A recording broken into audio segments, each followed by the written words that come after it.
Donc voilà un peu le trailer du Startup Challenge. Et pour revenir sur ce Startup Challenge, vous avez vu 30 startups, mais c'est pas 30 startups. Il y en avait plus de 166 qui sont venus, dans plus de 28 pays, et qu'on dit, oui, je vais rentrer dans une plateforme, dans un écosystème un peu plus grand, partager ma proposition de valeur et arriver à voir si c'est connectable ou pas, avec vraiment une plateforme ouverte, interopérable et surtout au niveau monde. Ce qui est important à comprendre, c'est que qui dit startup dit grand groupe, dit souvent des proof of concept. Alors, monsieur la startup, tu vas me faire ça, etc., etc. Je vais voir si c'est bien, ta proposition de valeur. Ouais, bon, c'est du temps, etc. La deuxième chose, c'est ouais, t'es pas mal, je vais faire une letter of intention, je vais peut-être prendre des parts avec toi, etc. Ouais. Là, pas du tout. Là, en fait, et vous le verrez, ABB, en tant que gestion digitale, alors je sais que ça fait sourire pas mal de personnes parce qu'on vient de l'électron, vraiment, mais on se ressent sur le bit et le byte, je reviendrai là-dessus. Eh bien, on doit être en capacité de fédérer toutes ces propositions de valeur, de les amener de par notre empreinte globale, de par notre capacité à accéder à des marchés, de par notre écoute, et de par le fait qu'on donne la même valeur aux startups que nous, nos applications peuvent avoir. Et c'est ça qui est important. Alors, si on regarde tous un peu ensemble, on se dit quoi? On se dit la valeur. Pourquoi? Parce que tous les gens disent un ROI, ouais, what the fuck, un ROI, ça sert à quoi? Quel est le ROI de ma Livebox? Moi, j'ai pas de ROI de Livebox. Si je l'ai pas, je suis pas bien. Eh bien là, c'est la même manière. On se rend compte qu'il y a beaucoup de foncières, on en a vu une, ça c'est bien hein, d'être sur Paris principalement, c'est bien d'avoir du premium, c'est bien d'avoir du high-end commercial building, comme on dit. Mais au bout d'un moment, il y a quelque chose qu'on doit réaliser. Là, sur cette place, à côté du Ritz, vous avez 1000 mètres carrés. Vous allez payer une blindasse, hein? C'est pas connectable à la fibre. Quelle est la valo de votre actif? Donc on se rend compte que la règle du lieu sur la valo est en train d'exploser, mais de totalement exploser en vol. Et la valeur digitale, la valeur numérique est une sérieuse valeur de votre actif immobilier et il faut la prendre en compte maintenant. Le deuxième point qui est important, c'est que tous ces bâtiments, ça coûte cher. Et on est sur un phénomène où l'argent vaut nada que dalle peanuts. Donc qu'est-ce qui se passe? On assiste à une titrisation des actifs immo à travers des SCPI, des OCPI, enfin. Et donc l'immobilier va réagir plutôt à des règles marché versus des règles de pierre. Et de fait, on va se retrouver dans une certaine agilité, flexibilité que doit avoir votre actif immo pour répondre, pour ne pas perdre. Et c'est quoi les deux règles des marchés? Moi, quand j'achète une action, j'ai deux règles. Hein. La règle numéro 1, putain, pourvu que l'action, elle ne perde pas trop. Et la règle numéro 2, c'est si tu m'envoies du dividende, je suis le plus heureux. Donc, ça veut dire quoi en termes immo? Je dois pérenniser la valeur de mon actif immobilier. 2, je dois cracher du loyer. Pardonnez-moi l'expression. Et c'est ce qui se passe. Et le digital va vous permettre de cracher du loyer, entre guillemets, en tout cas de capter une valeur supplémentaire. C'est pas un glissement de valeur. Les gens pensent que c'est un glissement de valeur. Si ça va vers le digital, ça va moins vers là. Pas du tout. C'est une valeur supplémentaire. Lorsque vous avez un bail et un property qui vous fait un bail, je sais pas, moi, à 500 € le mètre carré, etc., pour vivre dans un bâtiment, il va vous dire, mais à 20 € près, de plus 520, en plus ton appli. À 540, t'as ça. Et là, on se rend compte que c'est pas un décalage de valeur. C'est une valeur supplémentaire que on doit capter, ou on doit donner la capacité à capter. Donc, on doit arriver à ce point-là. L'autre point qui est important, c'est un bâtiment, c'est quoi? Mais quel est l'essentiel d'un bâtiment? Alors les gens disent, ouais, si on regarde dans les cavernes, l'essentiel du bâtiment, c'est quoi? C'est, je me pèle, hein, j'ai pas beaucoup de poils, je vois que dalle, j'ai peur. Donc, 1, avoir chaud, ne pas avoir froid. 2, être en sécurité, parce que les machins qui tournent autour, ils ont pas l'air sympathiques. Et ça, c'est le b.a.-ba d'un bâtiment. On fait un bâtiment pour avoir chaud, froid et être en sécurité. Et ça a donné vraiment des raccourcis. Par exemple, le chaud, le froid, c'est prégnant. La CVC, c'est le leader, etc. Et tout ça, c'est en train de pchit. C'est important. Le deuxième point, c'est que si on regarde ça, c'est bien, mais quel est l'état des lieux réels? Parce que c'est bien gentil, ça, mais quel est l'état des lieux réels? On le voit sur le coup d'avant, c'est quoi? C'est l'état des lieux réels, il est suivant. C'est que là, j'y vais pour avoir chaud et froid, mais ce que je veux, c'est pouvoir jouer à Candy Crush, regarder TikTok, etc. Et je peux vous garantir, j'ai fait l'expérience avec ma fille, je le dis toujours et je le redis là, si vraiment la chaudière tombe en panne, elle fout un pull, elle dit « Putain, il y a rien qui marche dans cette baraque, c'est l'horreur, j'en ai marre, et je défile TikTok. » Maintenant, j'ai ma Livebox qui tombe en panne, elle se barre. Elle se barre. Ça veut dire quoi? Ça veut dire que la fonction primaire et première d'un bâtiment, elle shift un peu, elle dérive. Donc, l'état des lieux, c'est quoi? C'est tout est en silo dans un bâtiment. Et le problème, c'est que c'est en silo organiquement. Et pourquoi organiquement? Parce que de la phase de commercialisation à la phase de chiffrage, à la phase de réponse à appel d'offres, et le pire, à la phase de GPA, eh bien tout est en silo.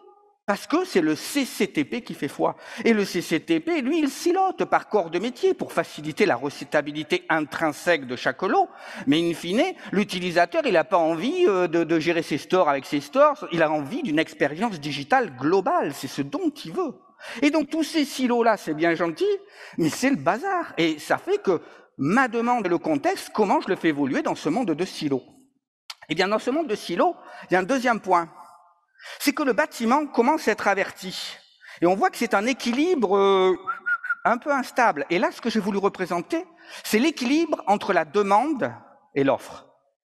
Comment ce marché est un marché de poule, n'est plus un marché de push. Un marché de push, un marché de l'offre, c'est quoi? Et moi, le gros ABB, je pèse 35 milliards, regarde mon portfolio, la vérité, c'est magnifique. Non, ça marche plus. Ça marche plus, ce n'est plus possible, on n'est plus dans ce marché de push. Les clients ont vraiment une idée de ce qu'ils veulent, ils poulent, ils tirent la demande, ils disent « Ouais, mais attends, regarde ce que fait ce start-up, regarde la proposition de valeur sur la qualité de l'air que fait un tel, regarde là sur le parking, regarde là sur les EV charging, regarde là. » Et tu fais quoi? Tu es juste un peu dans la mouise. Donc on se rend compte quoi? On se rend compte que celui qui pense encore qu'il peut tout fournir, je mets le doigt profond, mais comme as. Il n'y a plus de leader. Il n'y a plus quelqu'un qui va faire ça. Vous connaissez l'adage principal qu'a fait le monde, hein, c'est pas de bras, pas de chocolat. Mais le deuxième, dans notre monde, c'est pas de CVC, pas de GTB. Et c'est ce qui s'est passé. Vous regardez dans le rétro un peu, et qu'est-ce que vous voyez? Comment un Siemens est devenu numéro 1 mondial avec Siemens Building Technology? Ils ont juste acheté des petits Suisses qui s'appelaient Stefa Control autour d'un lac, qui faisaient de la CVC, qui s'est émergé avec l'Andis des Américains, et puis ils ont fait ça. Comment Schneider a réussi à rentrer là-dedans de la même manière? En 2000-2001, ils ont dit « je vais racheter le grand ». Bon, l'Europe, elle a dit « tu pousses le bouchon un peu loin, Maurice ». Eh oui, tu vas devenir un peu trop fort. Donc, qu'est-ce qu'ils ont fait? Ils ont plutôt acheté, tac, handover, c'est-à-dire qu'ils ont mis un pied dans la CVC, et qui dit CVC, chaud, ventilation, climatisation, dit gestion technique du bâtiment, pour plusieurs raisons. Parce que les actifs qui gèrent une centrale de traitement d'air, etc., ça vaut plus qu'un luminaire. Et deuxièmement, parce qu'en fait, le confort du chaud, du froid est beaucoup plus sensible. Je dis toujours que le plombier est beaucoup plus sexy que l'électricien. Hein? Pourquoi? Parce que le plombier, c'est de l'eau, c'est fluide, c'est chaud, c'est froid, c'est sympa. L'électricien, c'est « oh putain, ça fait mal ». Et donc, cette partie-là, elle fait que les CV6 ont eu. Mais ça, c'est terminé. C'est juste, comme dirait l'autre, l'ancien monde. On ne peut plus faire ça. Pourquoi? Parce qu'on doit pouvoir connecter. C'est comme si quelqu'un pouvait dire, il y avait un nombre de choses finies à connecter. Une centrale de traitement d'air, de la production de chaud, de la production de froid, de l'énergie.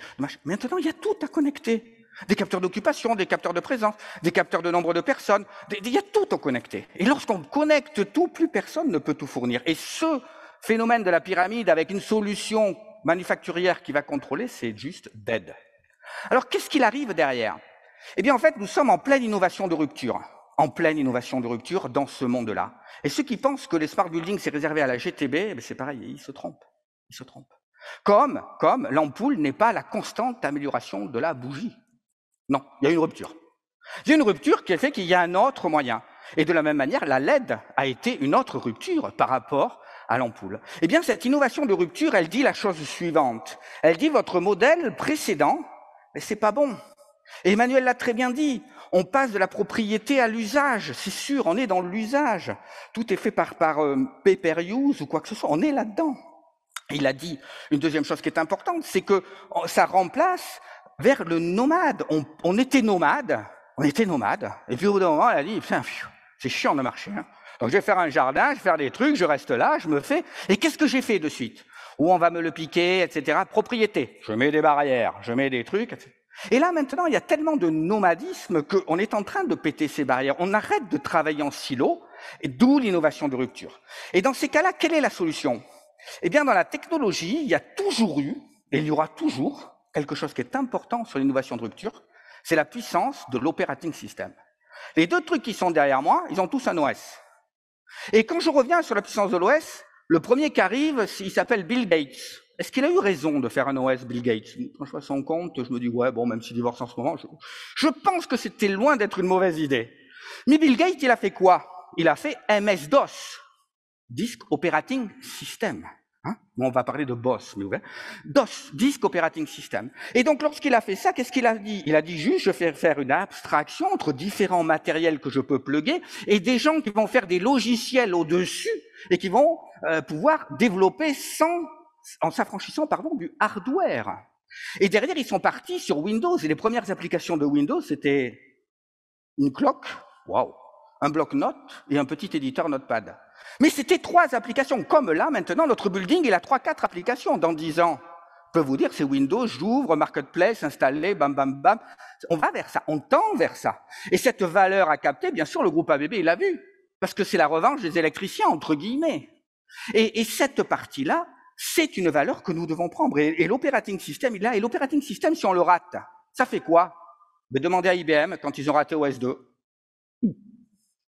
Ils ont fait mais fort. Et pourtant, ils avaient tout. Ils sont restés en commodité x86. Ah merde, j'aurais pu envoyer le logiciel, j'aurais pu envoyer le service, j'aurais pu... Voilà. Donc, ne pas le rater.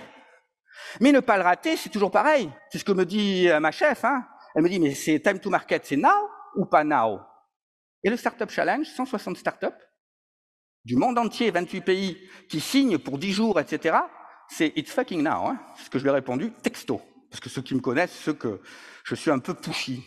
Et donc, cet operating system, c'est très, très, très important. Mais ça veut dire quoi, l'operating system? Parce qu'on entend tout là-dessus. L'operating system, c'est pas une application d'exploitation de bâtiments.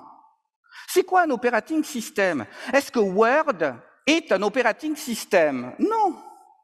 Est-ce que Internet Explorer est un operating system? Non. Windows est un operating system. Quelle est l'interface aux machines de Windows? Est-ce qu'il a embarqué des fonctions, etc.? Eh bien non, il n'a pas. Il n'a pas. Et la beauté de l'operating system, c'est que ça ne doit pas amener une application. Si on vous amène, on vous dit, je mets une GTB avec un API, ça fait un operating system, un boss, ouais. Là aussi, tu pousses le bouchon un peu loin, Maurice. Non. Il faut absolument que ceci soit une application. Et quand vous regardez, moi, sur Windows, je peux très bien ne pas avoir Internet Explorer et Google Chrome. Alors, c'est sûr que chez Microsoft, mais oui, mais c'est comme ça. Un OS, on se met en difficulté. Et lorsque je regarde ce truc-là, qu'est-ce que je vois? Mais quelle est l'application la plus importante? Elle est en bas à gauche, c'est un carré vert avec un téléphone. Ça veut dire que téléphoner est un service de mon smartphone. Ah ouais. Donc je me mets en danger jusqu'à ce que n'importe qui puisse développer l'appli qui est mon core business à l'heure actuelle. Ben oui, c'est ça, faire un OS, mon gars. Hein. C'est ça, tout est application. Et celui qui vous dit il faut du BIM, il faut du machin, il faut une application, il faut de l'exploitation, non, ça c'est un logiciel au-dessus d'un boss. Mais il n'y a pas qu'en haut, il y a en bas. Est-ce que vous croyez que Canon passe par Windows, par Microsoft, s'il veut développer son driver? Est-ce que Epson passe par Microsoft? Non, ils ont un driver development kit, parce que si vous devez passer par le fournisseur de l'operating system pour faire tous les drivers qui vont bien, mais vous n'avez pas fini de ramer. Hein. Donc, il faut qu'il y ait des API en haut pour des applications et des API en bas pour que n'importe quel produit puisse connecter son interface. Et tout ça pour dire quoi? C'est que il me reste combien? Au moins 1 minute 30. 1 minute 30. Ouais, mais bon, allez. Ok, donc je vais être rapide. Un operating system, ce dernier point, il est quoi? Il est global. Un operating system, ça peut pas être un Minitel, c'est global. Moi, je m'en occupe à un niveau global de cet operating system, et je peux vous garantir que pour 3 raisons... Une bêtise. Il y a plus, il y a 10 minutes. 10 minutes, voilà. Super, merci. Donc, pour 3 raisons. La raison numéro 1, la demande. On n'est pas là en train de pousser, je l'ai dit. C'est les gens, les clients qui tirent. Donc, il faut avoir le VOC, le Voice of Customer.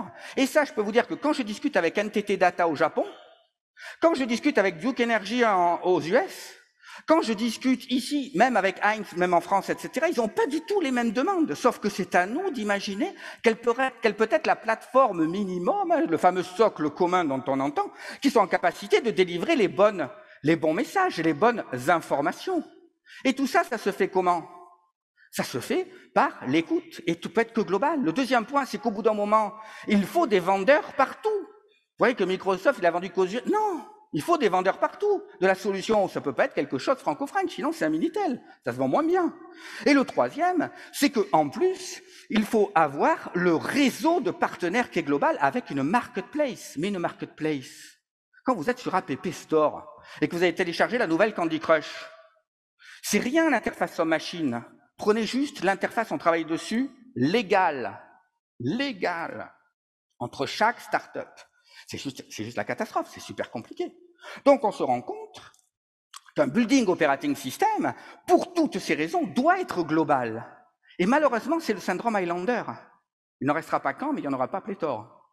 Et malheureusement, est-ce qu'il viendra du bâtiment? Eh bien moi, je ne suis pas sûr. Regardez, je vous dis juste Microsoft Real Estate Core. Vous prenez ça, vous googlisez. Vous regardez ce que fait Google. C'est quoi la beauté de l'interopérabilité? L'interopérabilité n'est belle que quand c'est une uniformisation de la représentation d'une chose que vous pouvez manipuler. C'est-à-dire que c'est ce qu'on appelle une ontologie. Et une ontologie, c'est quoi? C'est prendre les équipements techniques, les contextualiser dans un environnement non technique mais d'usage, parce qu'on shift de la propriété vers l'usage, et d'amener ces informations pour que n'importe qui puisse développer des applications au-dessus en s'affranchissant. Moi, je veux que mon application fasse bureau de Serge, point allume, que le bureau de Serge, il fasse 10 mètres carrés, 100 mètres carrés, qu'il ait des lampes à LED, qu'il ait des lampes, que ce soit fait en DALI, en KNX, en tamponne le coquillard, bureau de Serge, point allume. Et lorsque vous standardisez cette ontologie, ce que Apple avait voulu faire avec HomeKit, ils n'ont pas réussi. Qu'est-ce qui se passe? Eh bien, les gens de l'IT, qui ne sont pas les gens de l'OT, qui, elle, est silotée, mais les gens de l'IT qui sont là-dedans, qu'est-ce qu'ils font? Ils voient une uniformisation, un modèle de représentation uniformisé de leur bâtiment. Ils n'ont plus qu'à dire, ben voilà, j'ai tout. Nous, dans notre open boss, dis-moi combien ma property, t'as combien de bâtiments? Ben j'en ai 3. Ok, bâtiment 1, t'as combien de toits? Ben j'en ai 3, etc. T'as combien de façades? T'as combien d'étages? T'as combien de trucs? T'as combien? Voilà. Et tout, ça se découvre automatiquement. Et moi, si je suis une société qui fait, par exemple, de la gestion de parking en souterrain, je vais dire, dans tous mes properties des bâtiments, je veux les parkings qui sont souterrains. Et en une ligne de code, moi, je te garantis que tu as la route pour y aller. T'es pas obligé d'aller voir la valeur du sensor numéro 28 qui vaut 0x à 1 et comprendre que c'est en Celsius. Non, ça c'est fini, ça. Donc, cette partie-là, elle est très, très importante. Alors, ça donne quoi pour nous, notre vision? Ça donne quoi? Tout ça, c'est pour vous expliquer pourquoi on en est là. C'est une écoute du marché, c'est un contexte, et on arrive à ça. Et on arrive à ça. Qu'est-ce que vous voyez vertical rouge? Ça s'appelle IP quatrième fluide du bâtiment. Ça veut dire quoi? R2S. R2S, c'est quoi? C'est la colonne vertébrale qui va irriguer la totalité de votre bâtiment, et le boss, c'est le cerveau. C'est celui qui va dire, voilà, le cerveau qui va contrôler, commander. Il y a un deuxième cerveau, mais le BIM, qui lui n'est pas obligatoire. Pour moi, n'est pas obligatoire. Et pourquoi il n'est pas obligatoire? Mais simplement parce que Bess, ma chef, si je lui dis, on ne peut attaquer que le marché bimisable ou bimisé, on va dire, mais tu plaisantes ou quoi? C'est Peanuts, Mickey Market, hein? Un operating system, ça doit être global. Par contre, s'il y a le BIM, il doit être dedans, ça c'est sûr. Mais c'est pas obligatoire, le BIM, hein? On peut faire des boss et avoir des services sans forcément être bimisé jusqu'aux yeux. C'est beaucoup mieux d'être bimisé parce qu'on le voit dans ma fameuse équation qui est ici, DT égale boss plus BIM. Digital Twin égale boss plus BIM. Et lorsqu'on a pris ça, là, si on va aller jusqu'au Digital Twin, oui, mais on peut très bien faire que du boss, on peut très bien faire que du BIM, on n'est pas obligé de faire la totale. Hein. Et SB égale DT plus S, et c'est Smart Building égale Digital Twin plus Services. Ça, c'est juste après E égale MC2. Hein. C'est un peu plus bas, mais c'est à peu près ça. Et donc, vous voyez quoi? Vous voyez qu'on y amène un peu tout. Et on y va de l'énergie storage, etc. Avec ça, on peut amener un microgrid. Vous allez chez ABB, vous prenez un VSS, vous prenez quelqu'un d'autre, pareil, il est en capacité de gérer un microgrid entre la production, la consommation, le stockage, etc. Il est capable. Pourquoi? Parce qu'il a uniformisé la totalité. Et lorsqu'on arrive à uniformiser dans cette ontologie commune la totalité du bâtiment, ben là, on a gagné. On a gagné parce que les gens de l'IT au-dessus peuvent développer sans savoir comment est fait un bâtiment. Ils ont cette uniformité de représentation. Et c'est ça le Building Operating System. En fait, il a 3 couches. La couche qu'on appelait avant le middleware. Le middleware, c'est entre les deux ware. C'est le hardware et le software. C'est le middleware. Il est entre les deux. Mais ça suffit pas. Parce que ça manque de description, ça manque d'une ontologie, ça manque d'une sémantique, ça manque d'un information modèle cohérent. Il y en a qui ont essayé avec Estag, voilà, donc un dièse tamer, voilà, il y a quelque chose qui existe. On va arriver à taguer des choses, mais c'est pas assez tagué. Faut des objets, faut des routes, faut des méthodes. Alors, il y a Brick qui essaye. Brick qui essaye avec Johnson Control et puis plein de Boston Company. Alors, les Boston Company, il y a du jus de cervelle là-dedans, donc il faut faire attention. Sauf qu'ils le voient suivant l'aérolique. Or, dans un bâtiment, faut arrêter. Nous, dans notre boss, vous pouvez voir le bâtiment selon 5 axes. 5 axes, oui. Le premier axe, ce que tout le monde connaît, ce que j'appelle le people flow. Les gens, ils vont... Ah ben alors là, c'est étage 1, toit, machin, voilà. Navigation géographique. Le deuxième, très important, l'électron flow. Quel est mon modèle d'électron? Je tire pas des ficelles et des câbles là-bas. Non, j'ai des TGBT, moyenne tension, etc. Et j'irrigue. C'est une deuxième représentation. Ma troisième représentation, c'est l'airflow. Ah ben oui, je pars des rooftop units et j'irrigue verticalement en air neuf, etc. Mais c'est un autre moyen d'y arriver. L'autre, c'est le water flow, bien sûr, il y a de l'eau. Et le cinquième, le plus important, R2S, le data flow. C'est-à-dire mon flux de data. Pourquoi? Parce que si j'ai des services, qui dit service dit modèle économique SLA. Qui dit SLA dit au-delà de X% de non-utilisation de mon service, bingo, tu te prends des euros en plus. Donc, je dois pouvoir monitorer. Mais est-ce que je vais m'amuser à monitorer tout? C'est un problème Internet, c'est un problème de box à l'intérieur, c'est un problème de sécurité, c'est un problème de routeur IP à l'intérieur, c'est un problème de routeur KNX, c'est un problème de produit. Donc, je vais être en capacité de modéliser ce data flow et de savoir d'où le blême vient. Et donc, voilà, j'ai terminé un peu ce voyage-là et je vais revenir un peu là à travers ce tunnel pour... J'espère que vous avez bien compris le message et en quoi ces 166 startups, elles ont vraiment... Moi, elles m'ont mis un coup de pied au cul, mais grave. Elles m'ont dit, mais putain, ouais, t'es dans la bonne direction parce qu'ils veulent. Ils ont des propositions de valeur, mais qui sont extraordinaires. Pour les preneurs, pour les FMR, pour les asset managers, pour les property managers. Ils ont des propositions de valeur, mais de malades, vraiment. Sauf qu'ils ne sont pas irrigués. Ils n'ont pas de data. Donc, qu'est-ce qu'ils font? Ils foutent de l'IoT qu'ils opèrent, et puis la maîtrise d'ouvrage, elle pèse 10 euros par point pour ça, 10 euros. Ben oui, mais non, ça ne va pas le faire, mon ami. Et le deuxième point, c'est que si vous poussez tout dans le cloud, où est la valeur de votre digital? La valeur de votre digital, elle est dans le data lake du cloud. Ah merde, mais mon bâtiment, sa valeur digitale, elle est dans le cloud de mon fournisseur. Me serais-je fait avoir? Eh bien oui, donc un building operating system aussi dans un edge est immobilier par destination, en ce sens qu'il est à l'intérieur du bâtiment, les datas sont à l'intérieur du bâtiment, les services, eux, bien sûr, peuvent être dans le edge, peuvent être dans le cloud, pardon. Et c'est ça qu'on a vu avec les startups. Et pour terminer, les vainqueurs quand même, et vous voyez qu'un petit Frenchie, Wise Building, là, Wise Building qui a été le gagnant des développements autour de notre boss qui s'appelle OpenBoss. Pour information, hein. On a dit quoi? On a dit ça dure 10 jours. 1, 2, 3, go, 10 jours. Au bout de 10 jours, vous nous dites, parce que c'est un énorme feedback, c'est un énorme cadeau, moi, pour nos équipes et tout, ça a été génial. Est-ce que tu as tout eu? Est-ce que tu n'as pas tout eu? Qu'est-ce qui t'a manqué? Eh bien, tous ont développé au minimum 90% de leur value propre, de leur proposition de valeur sur cette API. Tous. Après, les feedbacks que l'on a eus, c'est encore mieux. Ça nous permet d'augmenter nos interfaces, de changer ça. L'écoute, c'est super important. Et je peux vous dire qu'ABB, il est prêt. ABB, il est global. Il est sur tous les continents, dans tous les pays. Si maintenant on amène une marketplace et on dit « Ok, ne te prends pas la tête, hein, tu mets sur la marketplace ton service et tout va bien », et on a un effet de pool du manufacturier, un effet de push, eh bien dans ces cas-là, je pense qu'on est gagnant. Parce qu'il y a un respect mutuel entre les startups et ABB, parce qu'on est conscient que bien qu'on soit les gros ABB, on ne peut pas tout faire. Et personne ne peut tout faire. Et même les plus gros que nous ne pourront pas tout faire. Il n'y a même pas un mec de l'IT encore plus gros que ça qui ose dire qu'il peut tout faire. Donc on est dans un monde d'écosystème, on prend cette valeur digitale, on tourne vers l'usage, et yallah. Voilà. Alors là, déjà, alors bravo, impressionnant. Je vous avais dit, hein, Stephen Strange, hein, le Doctor Strange, le magicien de la convergence, et puis bravo pour la performance. Merci. Et puis vraiment, timing is everything.